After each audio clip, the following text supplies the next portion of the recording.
All right, we had a whole project that was created for us, right? This folder that's now on our desktop, and there's all sorts of different things in there, and it's probably a little bit confusing. The main thing that I want to do with this course is really demystify what's happening with Django so that you have a good grasp on what's going on. So just a quick look at this. We have one folder called password_generator, and then within that, another folder called password_generator, and then there's more things inside of that.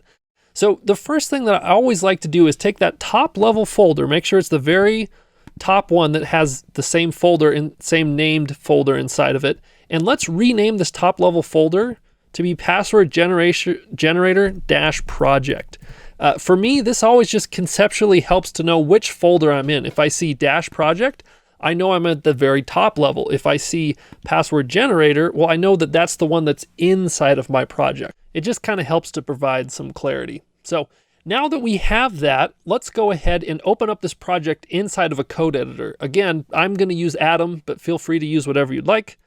I'm going to open up Atom here, and I'm going to say File Open, and I'm going to choose my project folder so it opens up the entire thing. And this will be helpful to go through all the individual pieces of our project. So first, this manage.py. So this file is something that we should never tinker with inside the code here. This is not meant to be edited by us. I mean, technically, if you're doing some really advanced things, you can.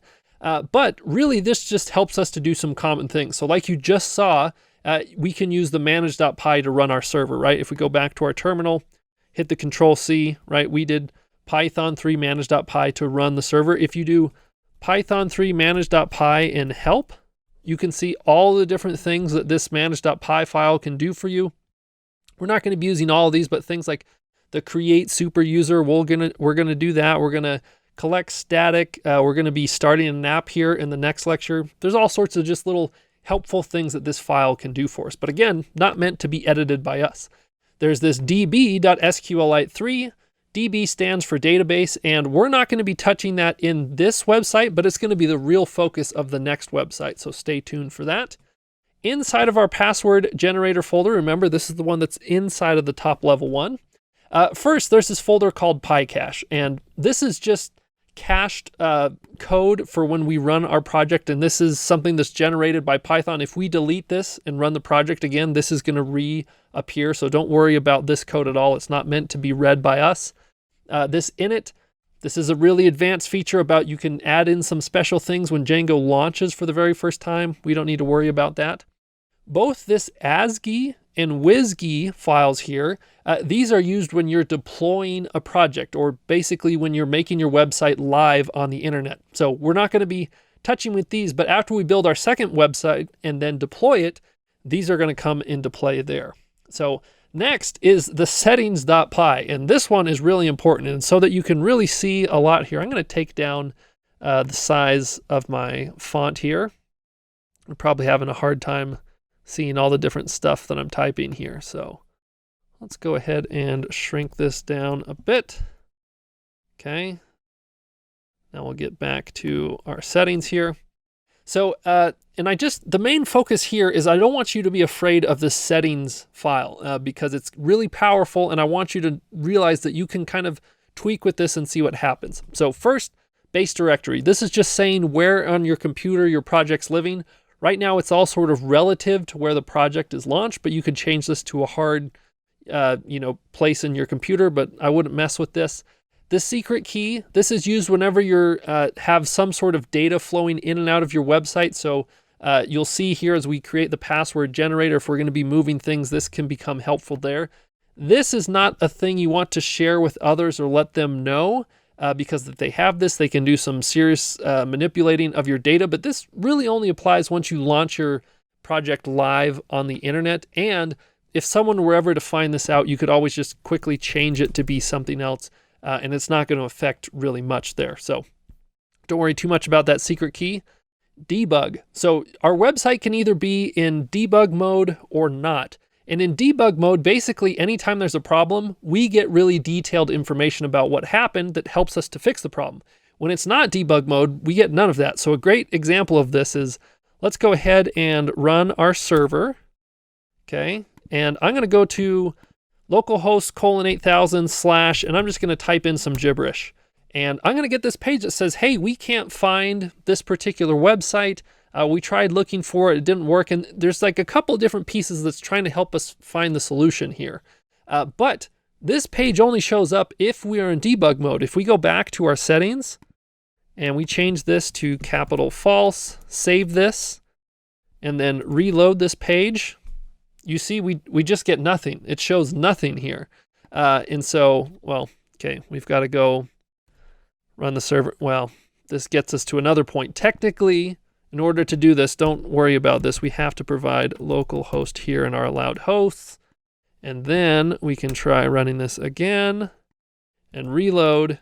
And you'll see when we do that, we get a very bland not found error. So this is not helpful to us as developers. And so basically it's while you're working on your project on your local computer, you want debug mode true. When you launch your project, deploy it, you want that to be equal to false. Okay, so I'm going to go ahead and get rid of this local host, set this back to true. I just wanted you to see the importance of that.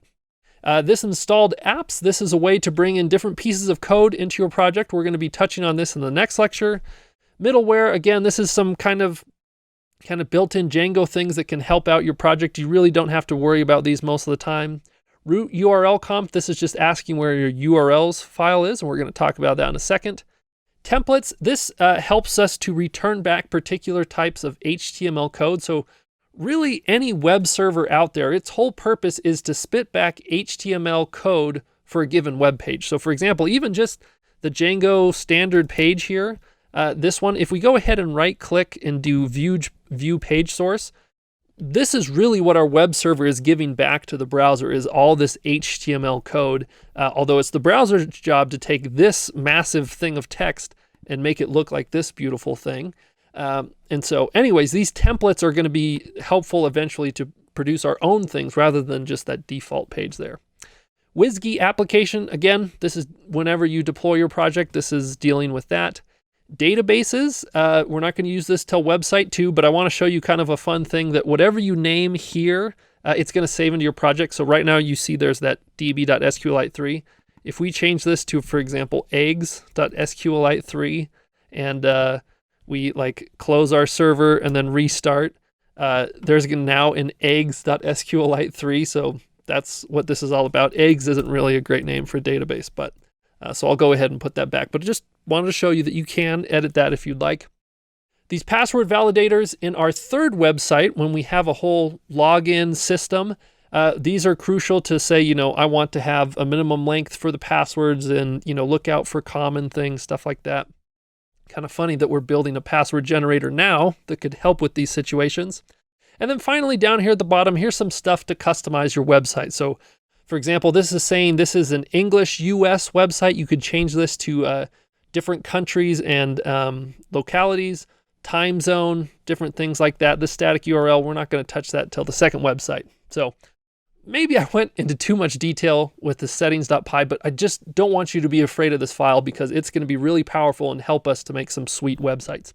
Finally, the urls.py. What is this all about? This is really the starting point for any Django project. So when someone goes to their URL and types out something like localhost / password, whatever it is that they have. Oh, this is from previously when I showed you the example, like length of 6, and I want special characters on.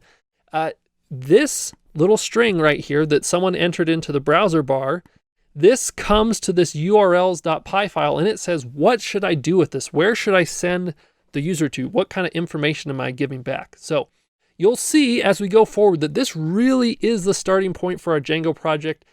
So just realize like everything goes through here. And if you ever get confused, just remember it starts here. It's eventually going to go to a view, and I'll dive into all of that. All right, that's enough for this lecture. Let's go ahead and move on and create our very first web page.